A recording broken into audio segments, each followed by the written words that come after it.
اور وہ بھی جنم دینے والی عورت نہیں ہے، دودھ پلانے والی دایا ہے۔ میرے عزیزو ایک دو مثال نہیں، ہر مثال میں آپ کے سامنے رکھوں۔ حضور پاک صلی اللہ تعالیٰ علیہ وسلم ایک بار ایک درخت کے نیچے آرام فرما رہے ہیں، صحابہ بھی تھے، کسی غزوے سے واپس لوٹ رہے تھے۔ اس وقت اچانک ایک دشمن آ گیا، وہ گھات لگائے بیٹھا ہوگا، صحابہ نیند میں تھے، حضور پاک صلی اللہ علیہ وسلم کی تلوار بازو رکھی ہوئی تھی۔ اچانک ایک شخص آیا اور حضور کی وہ تلوار اٹھا لی۔ حضور نبی پاک صلی اللہ تعالیٰ علیہ وسلم بیدار ہوئے اور دیکھا تو وہ تلوار سونتے کھڑا ہے بالکل حضور کے سامنے، حضور پاک صلی اللہ علیہ وسلم کے پاس۔ تو حضور اکرم صلی اللہ تعالیٰ علیہ وسلم اس کو دیکھ رہے کہ اب یہ تلوار چلانے والا ہے، اور اس شخص نے تلوار چلانے سے پہلے حضور سے پوچھا، بتا محمد تم کو مجھ سے کون بچا سکے گا؟ حضور پاک صلی اللہ علیہ وسلم نے ایک بلند آواز سے صرف اتنا کہا، اللہ۔ حضور پاک کی زبان سے یہ جملہ نکلا تھا کہ اس کے ہاتھ سے تلوار گر گئی اور کپ کپی اس کو تاری ہو گئی۔ جیسی تلوار گری حضور نے اٹھا لیا۔ اب آپ دیکھیں جب کایا پلٹ جائے، پانسا پلٹ جائے، پاور دوسرے کے پاس آ جائے، اور اس وقت جو ہم کو ستایا ہوا آدمی ہمارے ہاتھ کے نیچے آ جائے، تو پھر انسان کی فطرت کیا ہوتی ہے؟ رگڑ دو اس کو، مسل دو اس کو، پرانا بدلہ لے لو۔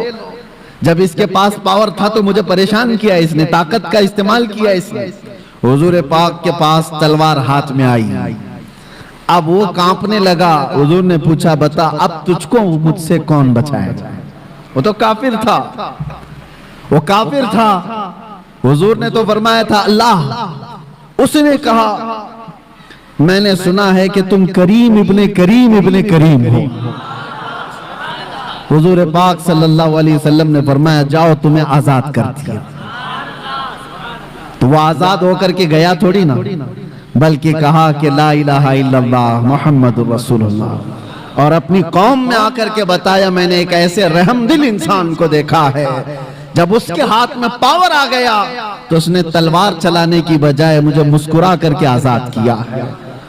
میرے عزیزو یہ آسان بات نہیں، انسانی فطرت تو ایسی ہے کہ پاور کا استعمال ہر آدمی اکثر غلط کاموں میں استعمال کرتا ہے۔ وہ صرف رسول اللہ کی ذات ہے، وہ یقیناً ہمارے لیے قائد کل ہیں، ہمارے لیے نمونہ عمل ہے۔ لا کر کے دکھاؤ دنیا بھر کی طاقتیں جن کے پاس پاور آتا ہے، اس کے بعد وہ کس طرح کا رولنگ کرتی ہے۔ میں اسلام کو چھوڑ کر کے آپ کے سامنے رکھوں اگر بات، ہاں کبھی کبھار یہ درندے ہمیں ایسے بادشاہوں کی مثال لا کر کے بتاتے ہیں جن کا اسلام سے کوئی زیادہ تعلق نہیں رہا، وہ تو عیاش بادشاہ تھے، نام مسلمان ہونے سے کوئی مسلمان تھوڑی نہ ہو جاتا ہے۔ ویسے تو ترکی کے انقلاب کے بعد مصطفیٰ کمال بادشاہ نام سے جو ریولوشن آیا تھا، سلطنت عثمانیہ ختم ہونے کے بعد ترکی میں جو بادشاہ بنایا گیا انگریزوں کی طرف سے، اس کا نام کیا تھا؟ مصطفیٰ کمال بادشاہ۔ اس نے تقریباً 10-11 سال حکومت کیا، پورے اسلام کو ختم کرنے کے لیے ایڑی چوٹی کا زور لگا۔ قرآن پہ پابندی، اذان پہ پابندی، حجاب پہ پابندی، عربی زبان پہ پابندی۔ 11 سال کی حکومت میں نام کیا تھا؟ مصطفیٰ کمال۔ نام ہو جانے سے کوئی مسلمان نہیں ہوتا، ہاں یہ بات یاد رکھے۔ مثال لاؤ ایسی کہ ابو بکر و عمر و عثمان و حیدر رضی اللہ تعالیٰ عنہما جیسی، کہ ان کے دور خلافت میں اگر آپ کو ہزاروں مثالیں رکھوں، پاور تھا، غلبہ تھا، طاقت تھی، تب پھر کس طرح کا استعمال کیا ہے۔ آج دنیا کو دیکھو، نہتوں پر جو ظلم کیا جاتا ہے، برابر کا مقابلہ ہو تو سمجھ میں آئے کہ دو پہلوان میدان میں لڑ رہے ہیں۔ فلسطین اور اسرائیل کے معاملات کو پوری دنیا جانتی ہے، ایک طرف کنکر اور پتھر لے کر لڑنے والے بچے، اور ایک طرف پیٹروٹ میزائل پوری دنیا کو سپلائی کرنے والی ہائی ٹیکنالوجی پاور والی طاقت۔ کوئی مقابلہ ہے؟ کوئی مقابلہ نہیں، لیکن دنیا دیکھ رہی ہے۔ اور حقیقت میں بتاؤں، حق و باطل کے معاملات جب بھی ٹکرائے نا، برابری کبھی ہوئی نہیں۔ ایک طرف 82 لوگ ہیں اور ایک طرف 22,000 کا لشکر۔ کربلا کے میدان 82 کا ڈبل کر دو، ٹرپل کر دو، 4 گنا کر دو، سمجھ میں آئے کہ یہ لوگ ڈبل تھے یہ ٹرپل تھے؟ نہیں، ارے کتنے گنا زیادہ، 80 لوگوں کے مقابل میں اگر 22,000 آئے تو کوئی کمپیریزن ہو سکتا ہے؟ کوئی مقابلہ ہے ان کا؟ لیکن حق و باطل کی لڑائیاں ہمیشہ ایسی رہی۔ اور دوسری ایک مثال آپ کو بتاؤں، صلاح الدین ایوبی کی، ایک ایسی جنگ لڑا اس مرد مجاہد نے کہ ساری صلیبی طاقتیں جمع ہو گئی تھی اور 4 لاکھ کی فوج جمع ہو گئی۔ 4 لاکھ کی فوج صلیبیوں کے پاس، اگر 4 لاکھ انسان کھڑے کر دیے جائے نا تو سروں کا سمندر نظر آئے گا، سروں کا سمندر ہوگا۔ اور اس وقت صلاح الدین ایوبی کے سامنے ایسا چیلنج تھا، بکھری ٹوٹی ہوئی سب فوج ملانے کے بعد صلاح الدین کے پاس صرف 12,000 کا لشکر تھا۔ 12,000 کا مقابلہ 24,000 سے ہو تو سمجھ میں آئے، 48,000 سے ہو تو سمجھ میں آئے، لیکن 12,000 کا مقابلہ 4 لاکھ سے ہونے والا ہے۔ ایگریمنٹ سائن کر لو، صلح کر کے ختم کر کے چلے جاؤ۔ صلاح الدین نے اپنے فوجیوں سے پوچھا کیا ارادہ ہے تمہارا؟ صلیبی طاقتیں سب جمع ہیں اور ہماری تعداد کم ہے۔ کیسے جوان اس لشکر میں شامل تھے، اپنے سپہ سالار سے کہتے ہیں صلاح الدین اگر رسول اللہ صلی اللہ علیہ وسلم کے صحابہ تعداد دیکھ کر میدان میں اترتے تھے تو ہم بھی دیکھ کر اتریں گے، اور اگر وہ اللہ اور اس کے رسول کے بھروسے اترتے تھے تو ہم بھی ان کے نقش قدم پر اللہ اور رسول کے بھروسے اتریں۔ ہم نے تعداد نہیں دیکھی، تعداد نہیں دیکھی، اللہ کی مدد آئی۔ اور تاریخ لکھنے والے انگریز لوگ ہیں، عیسائی لوگ ہیں، کتابیں آج بھی مارکیٹ میں مل جائیں گی آپ کو۔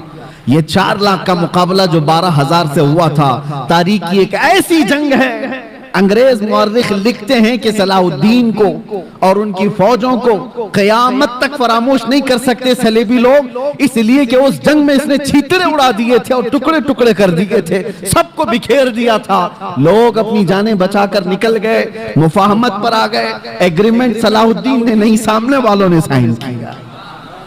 میرے عزیزو، میں آپ کو یہ باتیں اس لیے عرض کر رہا ہوں کہ پاور اور طاقت کا نشہ جب کسی کو آتا ہے سر چڑھ کر کے بولتا ہے۔ اور ایک بات، فرعون کی عمر زیادہ نہیں لمبی کی جاتی، ظلم کی تاریخ زیادہ لمبی نہیں ہوتی، اور ان کا انجام بھیانک ہوتا ہے، اس لیے کہ مظلومین کی آہ جب نکلتی ہے تو اللہ کریم، اللہ رب العزت کو قہار و جبار خدا جلال میں آئے گا اور پکڑ کرتا ہے تو ایسے کہ قرآن میں اللہ تعالیٰ فرماتا ہے فَلَمَّا نَسُوا مَا ذُكِّرُوا بِهِ فَتَحْنَا عَلَيْهِمْ أَبْوَابَ كُلِّ شَيْءٍ حَتَّى إِذَا فَرِحُوا بِمَا أُوتُوا۔ جب یہ لوگ بھول جائیں اللہ کو تو اللہ فرماتا ہے میں ان کو خوشیوں کے سارے دروازے کھول دیتا ہوں، خوب خوش ہو جاؤ۔ یعنی اللہ کو بھولنے کے بعد ظالموں کے لیے دروازے کھول دیے جاتے ہیں، خوب خوشیاں مناؤ، سب تمہارا ہے، سب تمہارا ہے، طاقت بھی تمہاری، سیاست بھی تمہاری، تخت بھی تمہارا، سارا ڈپارٹمنٹ تمہارا، ناچو جتنا ناچنا ہے۔ پھر اللہ فرماتا ہے فَأَخَذْنَاهُمْ بَغْتَةً، اچانک ہم ایک دن پکڑ کریں گے، اچانک ایک دن پکڑ کریں گے، اور پھر پوری دنیا کی طاقت اس پکڑ سے اس کو آزاد نہیں کرا سکے گی، نہیں نکال سکے گی، اور ہم ظالم درندوں کے انجام کا انتظار کریں گے انشاءاللہ۔ اور آپ دیکھنا میرے عزیزو، ہماری زندگی رہے نہ رہے لیکن اللہ حی و قیوم ہے، وہ اللہ ہمیشہ سے ہے اور ہمیشہ رہنے والا۔ لوگ یہ سمجھتے ہیں آج ہم پاور میں ہیں اور ہم طاقت میں ہیں، ان کو مار دیں گے، ان کو کاٹ دیں گے، سب کر لو، لیکن اللہ تو زندہ ہمیشہ رہنے والا ہے۔ ہمارا وارث اللہ رب العزت ہے، ہماری تمام چیزوں کے لیے اللہ کریم ہے۔ ہم نے جب یہ قرآن میں پڑھا وَأُفَوِّضُ أَمْرِي إِلَى اللَّهِ، اللہ نے یہ قرآن میں سکھایا ہے کہ یوں کہو کہ میں نے اپنے سارے معاملات اللہ کے حوالے کر دیا۔ اِنَّ اللَّهَ بَصِيرٌ بِالْعِبَادِ، بے شک اللہ اپنے بندوں کو دیکھ رہا ہے۔ تو پھر دیکھو اللہ تعالیٰ بندوں کو کیسے دیکھتا ہے۔ ہاں وقت لگتا ہے، تھوڑے دنوں کی بات ہے، میں نے اس وقت دیکھا پڑھنے کے میرے مطالعے میں ایک چیز آئی تھی، حضرت ابو جندل ایک صحابی ہیں، مکہ میں یہ گرفتار ہوئے تھے، قیدی بن گئے کافروں کے ساتھ، اور تقریباً جانتے ہو 16 سال انہوں نے کافروں کی قید میں گزارے. اور جب رسول پاک صلی اللہ علیہ وسلم فتح مکہ صلح حدیبیہ جو ہوئی، اس دن حضور 1400 صحابہ کے ساتھ عمرہ کرنے آ رہے تھے، تب مکہ والوں نے روک لیا تھا اور ایگریمنٹ سائن ہو گئے تھے. صلح حدیبیہ جو ہے اس میں یہ تھا کہ مکہ سے کوئی بھاگ کر کے جائے گا تو مدینے والے اس کو واپس کر دیں گے، اور مدینے سے کوئی بھاگ کر کے آئے گا تو ہم اس کو واپس نہیں کریں گے، ہم اپنے پاس رکھ لیں گے. سب ایسی ایگریمنٹ انہوں نے سائن کی تھی. اسی وقت یہ ابو جندل صحابی قید سے نکل کر کے آ گئے تھے. اندازہ کرو 16 سال کے بعد کوئی زنجیریں توڑ کر کے نکل آیا ہو، اور وہ بھی صحابہ کی جماعت میں آ گئے. صحابہ نے سینے سے سینہ لگایا، وہ پھوٹ پھوٹ کر کے اپنے زخم بتا رہے تھے. لیکن کفار کو جیسی پتہ چلا ہمارا ایک قیدی بھاگ گیا ہے، تو انہوں نے کہا کہ ابھی ہمارا ایگریمنٹ ہوا ہے کہ جو مکہ سے بھاگ کر جائے گا اس کو مدینے والے واپس کریں گے، ابو جندل کو ہمارے پاس واپس کرو. صحابہ سب کھڑے ہو گئے کہ اس مظلوم کو ہم واپس کیسے کریں گے، جنگ کر لیں گے. سب کی نظریں حضور پاک کی طرف تھی کہ حضور کیا فیصلہ فرمائیں. ابو جندل اپنے زخم دکھا دکھا کر کے صحابہ سے کہہ رہے تھے ان کے پاس واپس بھیجو گے، مجھے بہت ماریں گے. تو مکہ کے کفار و مشرکین کو حضور نے کہا کہ اب وہ آ گیا چھوڑ دو، ابھی تو ہماری ایگریمنٹ سائن نہیں ہوئی. تو انہوں نے ایگریمنٹ کو ختم کر دیا اور کہا کہ اگر یہ ہم کو واپس نہیں کیا جائے گا تو ہم ایگریمنٹ بھی نہیں کریں. جب ضد پر اڑ گئے، حضور پاک نے ابو جندل کی طرف دیکھا اور کہا ابو جندل مکہ واپس چلے جاؤ، رحمت للعالمین ہے. سارے صحابہ دیکھ رہے ہیں. بسا اوقات ایسے حکم آئیں گے میرے عزیزو زندگی، لوگ یہ سمجھتے ہیں یہ تو ہماری تکلیف پر اور تکلیف آ رہی ہے. وہ رحمت للعالمین ہے اور 16 سال کا قیدی باہر آیا ہے اور حضور اس کو کہتے ہیں واپس چلے جاؤ. دنیا کی نظر تو یہ دیکھ رہی ہے کہ رحمت للعالمین ہے، واپس اس کو قید میں بھیج رہے ہیں. سارے صحابہ سے کہتے لڑ لو، اس کو واپس نکال لو.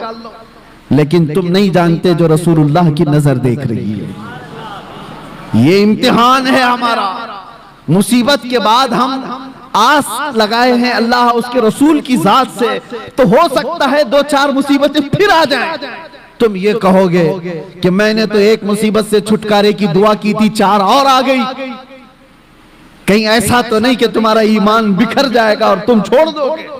میں نے دیکھا ہے قید کے دنوں میں کتنے ایسے ہیں جو کافر ہو جاتے ہیں، یہی کہتے ہوئے کوئی اللہ نہیں ہے، ہم تو کتنے دنوں سے دعا کر رہے ہیں، ہم پر تو اور کیسی کیس ہوتے جا رہے ہیں.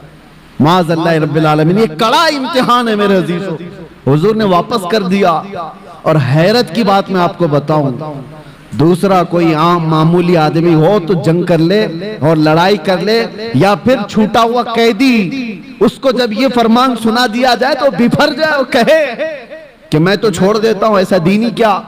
ابو جندل کی طرف صحابہ نے دیکھا، سر جھکائے مکہ کی طرف واپس جا رہے ہیں. فرمان مصطفیٰ ہے، میرے نبی کا فرمان ہے. ایمان ہو تو یہ 16 سال قید میں رہ کر کے چھوٹ کر کے آئے تھے، زخم دکھا دکھا کر رو رہے تھے. اس کے بعد رسول اللہ نے فرمایا جاؤ واپس. چوں چیرا تک نہیں کہا، یہ پوچھا بھی نہیں یا رسول اللہ واپس اس ظلم کی چکی میں پسنے جاؤں، نہیں پوچھا. سر جھکایا اور چل پڑا. یہی تو ایمان ہے میرے عزیز، یہی ایمان ہے. میں جو بات عرض کر رہا ہوں وہ یہ کہ رسول محترم صلی اللہ تعالیٰ علیہ وسلم کی زندگی پاک سے میں آپ کو بتاؤں، پاور جب ہو، غلبہ جب ہو، اس وقت کیسے لوگوں کے ساتھ معاملات کیے گئے. تو چلے کفار و مشرکین غالب آ گئے تو ان کی بات الگ ہے کہ انہوں نے اپنے ظلم کی ساری حدیں پار کر دی. ظلم کی ساری حدیں پار کر دی. جب غلبہ ملا تھا کافروں کو احد کے میدان میں، بدر میں مسلمانوں کو غلبہ ملا تھا، احد میں کفار و مشرکین کو غلبہ ملا. دونوں کے درمیان زمین آسمان کا فرق ہے. بدر کے میدان میں بھی 70 کافر مارے گئے تھے اور احد کے میدان میں 70 مسلمان شہید ہوئے تھے. 70 مسلمان شہید ہوئے، لیکن دونوں میں فرق